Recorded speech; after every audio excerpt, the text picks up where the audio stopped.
Bismillahirrahmanirrahim. Assalamualaikum warahmatullahi wabarakatuh. Allah Subhanahu wa taala berfirman di dalam surat Hud ayat ke-6. A'udzu billahi minasyaitonir rajim. Bismillahirrahmanirrahim. Wa ma min dabbatin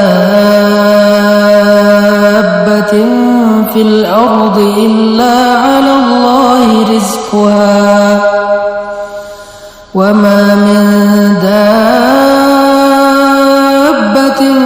fil ardi illa 'ala Allahi rizquha wa ya'lamu mustaqarraha wa mustawda'aha kullun fi kitabin mubin.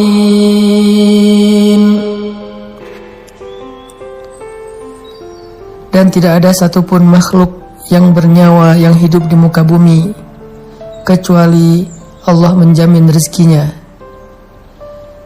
Dia mengetahui tempat kediamannya dan tempat penyimpanannya.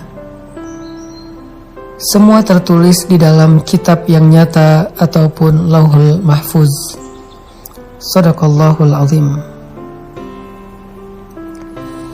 Ayat ini adalah salah satu di antara ayat yang mengajarkan kita tentang iman terhadap rububiyahnya Allah Subhanahu wa taala. Rububiyah berarti Allah lah yang mengatur segala sesuatu dalam kehidupan di langit dan di bumi, dan Allah sebaik-baik yang mengatur. Rububiyah berarti Allah lah yang berkehendak dan menentukan segala sesuatu dengan kehendaknya, dan Allah Maha Adil dalam segala ketentuan yang Allah kehendaki. Rububiyah juga berarti Allah lah yang menentukan rezeki untuk setiap hambanya. Allah tidak pernah zalim untuk mengurangi satu butir beras pun dari rezeki bagi hambanya. Sehingga ketika kita belajar rububiyah Allah di dalam surat Hud ayat ke-6 ini, harusnya kita selalu percaya bahwa rezeki kita tidak akan pernah tertukar dengan orang lain. Bahwa setiap manusia, bahkan hamba-hamba Allah, hewan, tumbuhan, apa yang ada di langit dan di bumi, semuanya telah Allah berikan takdir rezekinya. Dan Allah tidak pernah mengurangi hak mereka, apalagi bersikap zalim kepada mereka. Lalu kenapa kita harus bekerja? Sesungguhnya bekerja itu bukanlah karena kita meragukan rezeki dari Allah, tetapi bekerja itu adalah ibadah, menjalankan perintah Allah. Karena Allah Subhanahu wa taala menitipkan kita rezeki di satu tempat, dan Allah menyuruh kita untuk mengambilnya dengan sedikit ikhtiar, dengan sedikit usaha, agar kita belajar menghargai pemberian Allah, agar kita tahu betapa berharganya rezeki yang Allah berikan untuk kita, sehingga dengan demikian kita jadi pandai bersyukur kepada Allah Subhanahu wa taala. Tidak ada satupun di antara makhluk-makhluk Allah yang tertukar rezekinya, sehingga kita tidak perlu merasa iri dengki kepada orang lain, atau juga merasa sombong ketika Allah memberikan kelebihan rezeki kepada kita di antara orang lain. Janganlah kalian merasa iri terhadap apa yang Allah berikan kepada sebagian kalian atas sebagian yang lain, kata Allah. Tidaklah seseorang iri kepada rezeki orang lain, karir orang lain, kehidupan orang lain, kecuali dia ragu terhadap keadilan Allah Subhanahu wa taala.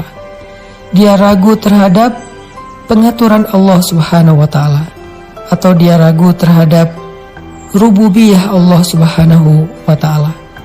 Ketika kita yakin terhadap jatah rezeki kita dari Allah, maka buah dari keyakinan itu adalah tuma'ninatul qalb, ketenangan jiwa, rahatun nafs, rehat jiwa.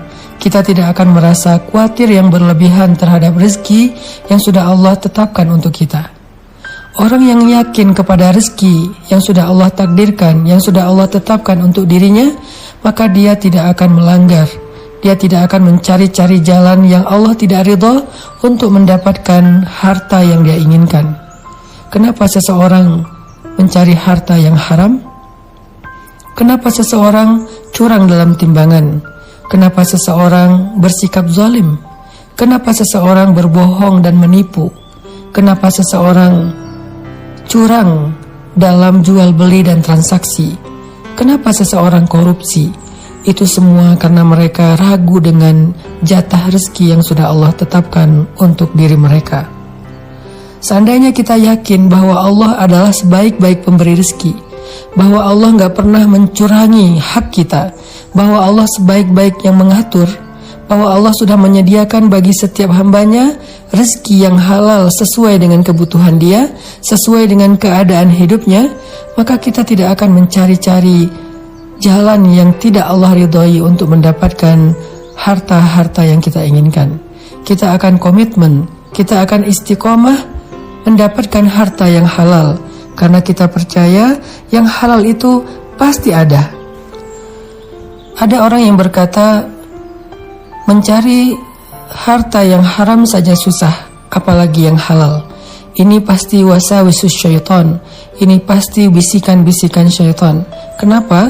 Agar kita berputus asa dalam mencari rezeki yang halal, agar kita berputus asa dalam berharap kepada Allah Subhanahu wa Ta'ala. Sungguh kalimat ini adalah kalimat orang yang tidak beriman. Kalau kita yakin kepada Allah sebaik-baik pengatur dan pemberi rezeki, kita akan berkata justru sebaliknya, rezeki yang halal itu mudah, justru harta yang haram itu yang susah. Sesungguhnya rezeki yang halal itu pasti, yang haram itu yang tidak pasti. Kenapa pasti? Karena Allah yang menyediakannya untuk kita. Wa ma min dabbatin fil ardi illa 'alallahi rizquha. Allah yang menjamin rezekinya. Falimal ya's. Kalau begitu kenapa kita berputus asa? Kenapa kita mengeluh? Kenapa kita berhenti berikhtiar? Kenapa kita tidak lagi istiqomah? Kenapa kita melenceng dari jalan Allah? Kalau kita yakin bahwa Allah telah menyediakan jaminan rezeki kepada kita semuanya. Orang yang yakin dengan rezeki di sisi Allah juga tidak akan bersikap kikir dalam mengeluarkan hartanya fi sabilillah. Sebagaimana Nabi bersabda, demi Allah tidak akan berkurang harta karena sedekah. Justru sedekah yang dilakukan karena syukur akan menambahkan kebaikan setelahnya. La in syakartum la azidannakum. Kalau kalian bersyukur, pasti aku tambahkan untuk kalian. Orang yang menahan hartanya, bersikap kikir sehingga dia tidak mau mengeluarkan hartanya fi sabilillah, bahkan harta yang wajib untuk dia keluarkan seperti zakat, itu pasti karena dia takut kekurangan rezeki. Kenapa dia merasa takut kekurangan rezeki? Karena dia tidak yakin dengan jaminan rezeki dari Allah Subhanahu wa Ta'ala. Maka dalam ayat ini kita belajar bahwa sesungguhnya Allah Subhanahu wa Ta'ala telah menjaminkan untuk kita rezeki yang halal, maka jangan pernah mencari-cari cara yang haram untuk kehidupan kita. Di dalam ayat ini juga kita belajar bahwa sesungguhnya Allah menjamin dan mengatur kehidupan kita, sehingga jangan sampai kita berputus asa untuk berharap kepada Allah dan berputus asa untuk berikhtiar, bekerja dengan pekerjaan yang baik, mencari rezeki yang sudah Allah tentukan untuk kita. Mari kita belajar dari ayat ini agar kita lebih istiqomah, agar kita lebih tumakninah, dan agar kita semakin kuat bertawakal kepada Allah Subhanahu wa Ta'ala. Barakallahu fikum.